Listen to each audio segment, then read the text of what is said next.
Hello, I'm Kira Gabor, and today we're going to be talking about the importance of sleep. So, why do we need sleep?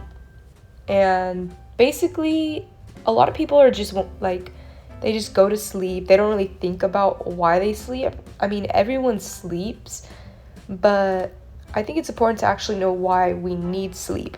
So, sleep is important so we can function properly. And this means repairing muscles and immune system. So, like when we're sick, we need sleep to help us recover. A lot of people who want to work out and go to the gym, they need sleep so that they can repair their muscles and their muscles could grow.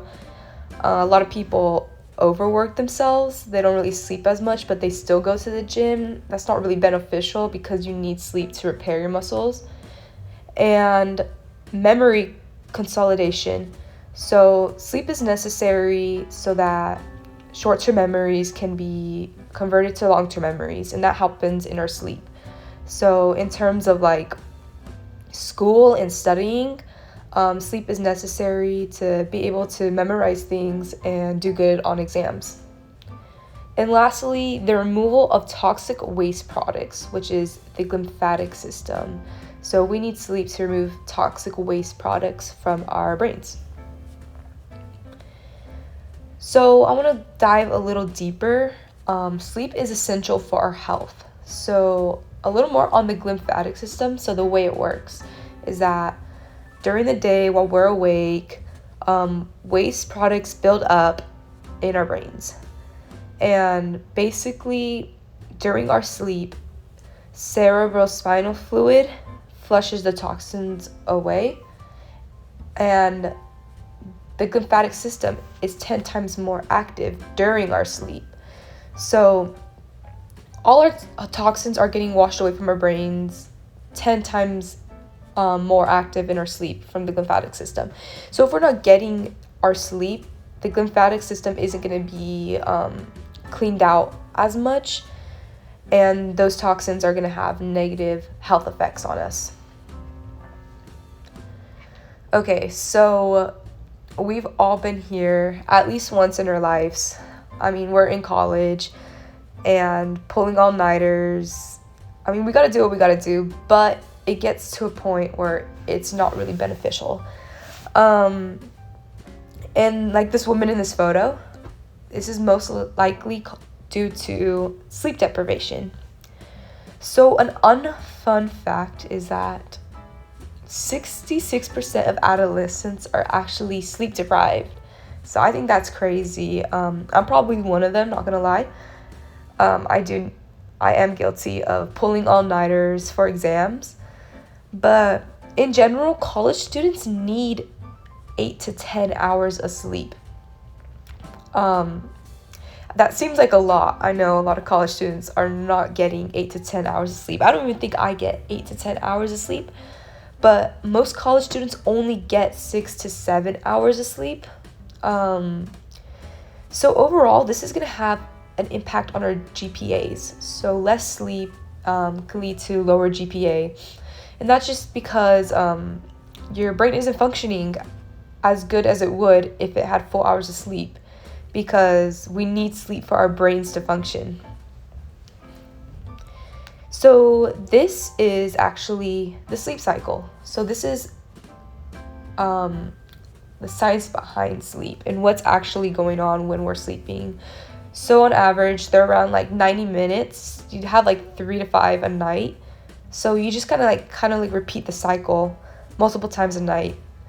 So like the first stage is like when you're barely falling asleep, and kind of like this is when you're easiest to wake up. So when there's like noises and stuff, you're probably during this sleep if you're waking up easily.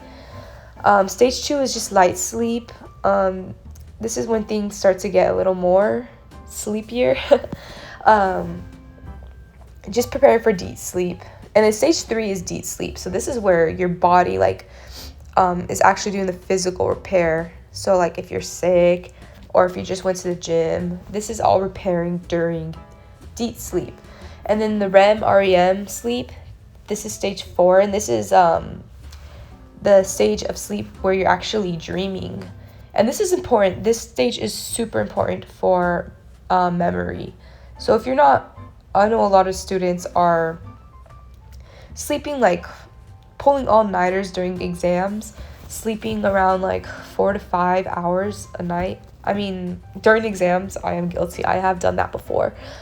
But it's not as beneficial as you would think. You would think like, because you're pulling an all-nighter, you're spending more time looking on content, like you're going to be able to memorize more. But that's not necessarily true because if you're not sleeping as much hours, you're missing out on some REM sleep, which is important for memory. So even though you're like awake studying, you're not going to be able to really retain the things that you are studying because you're not sleeping as much. So like on an exam, you might forget things really easily. So the importance of sleep for my career. So I'm a biology major. I want to be a doctor one day, and I know like for biology we have a lot of heavy and difficult course load, and heavy and difficult course loads require adequate sleep. I know like you would think like less sleep because you need to stay up and study more because we have a lot of work to do. But like I said in the previous slide, more sleep is actually beneficial. It might be more beneficial to like skip out on a couple hours of studying to get more sleep so that you have a better memory, especially during exam season. And in the medical field, sleep is neglected. I know it's ironic because like doctors are there to help us and help our health, and they're the ones who are going to face the consequences because they're not getting the sleep. But it is necessary, especially I know a lot of people like would want their doctors to be well slept so that they're functioning properly, especially during like procedures and surgeries. So it is a big problem in the medical field that doctors aren't, especially resident doctors. And another unfun fact is that resident doctors can work 60 to 80 hours a week, which is insane. That is a lot of work. But I think that is something that needs to be more talked about in the medical field, is the importance of sleep, especially during medical school and residency, so that our doctors are performing to the best of their abilities. And that is the end. Thank you. I hope you have a good sleep and you sleep like a baby tonight, like this one in this photo. Yeah, and sweet dreams.